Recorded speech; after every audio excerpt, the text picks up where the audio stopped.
Itu keren. Kehidupan dalam rencana Tuhan. Bagaimanakah Anda mengukur hari-hari dalam kehidupan Anda? Sebagian orang mengukur dari berapa harga saham hari ini. Sebagian orang mengukur dari berapa harga emas hari ini. Sebagian orang mengukur dari berapa banyak jumlah penyebaran COVID-19 hari ini. Sebagian orang mengukur dari berapa jumlah followers, subscribers hari ini. Sebagian orang mengukur dari berapa jumlah viewers, likes, comments hari ini. Saudara, dengan apa kita mengukur hari-hari kita, itu sangat menentukan kebahagiaan dan semangat kita. Dalam kitab Ibrani, konsep hari ini sangatlah penting. Pertama, Ibrani 1 ayat yang kelima katakan, "Engkau telah kuperanakan pada hari ini." Saudara, ini adalah pernyataan penting. Ini bukan tentang Allah melahirkan anak, tetapi ini adalah terminologi tentang seorang naik takhta, menjadi raja, menjadi penguasa yang Tuhan angkat. Tepatnya ini adalah tentang Yesus yang resmi menjadi penguasa dunia. Dunia yang sempat dijajah oleh setan, sekarang sepenuhnya berada di dalam kekuasaan Yesus. Maka itu berarti kita sekarang berada di era yang luar biasa.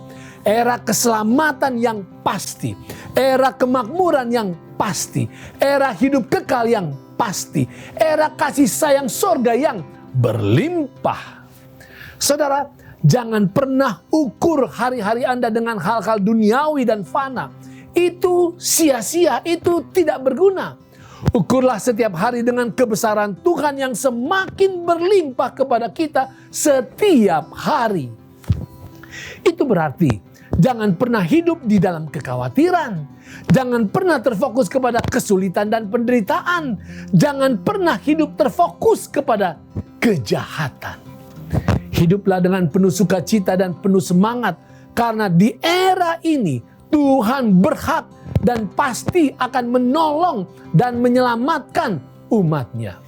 Yang kedua, tentang konsep hari ini, Ibrani 4 ayat yang ke-7 katakan, "Sebab itu ia menetapkan pula suatu hari, yaitu hari ini, ketika ia setelah sekian lama berfirman dengan perantaran Daud, seperti dikatakan di atas, pada hari ini jika kamu mendengarkan suaranya, janganlah keraskan hatimu." Saudara, jelas kita hidup di era kasih sayang Tuhan yang tersedia secara berlimpah. Tetapi iblis masih terus berusaha untuk menghancurkan hidup Anda dan saya. Maka hari ini, pada sekarang ini juga, datanglah kepada Tuhan. Berlindunglah kepada Tuhan. Karena hanya di dalam Tuhan saja kita akan aman sejahtera. Saudara, jangan tunda untuk datang kepada Yesus. Jangan tunda untuk hidup di dalam kebenaran Tuhan. Jangan tunda untuk tinggalkan kesalahan dan kejahatan. Menunda itu sangat berbahaya. Menunda akan mengeraskan hati kita. Mengeraskan hati hanya akan memperpanjang penderitaan, memperdalam cengkraman setan, dan memastikan kebinasaan kita. Saudara, orang bilang kita hidup di era internet, era WhatsApp, Google, Facebook, dan lain-lain. Tidak. Kita hidup di era kekuasaan Yesus, era megah, era kasih karunia, era kasih sayang sorga yang berlimpah.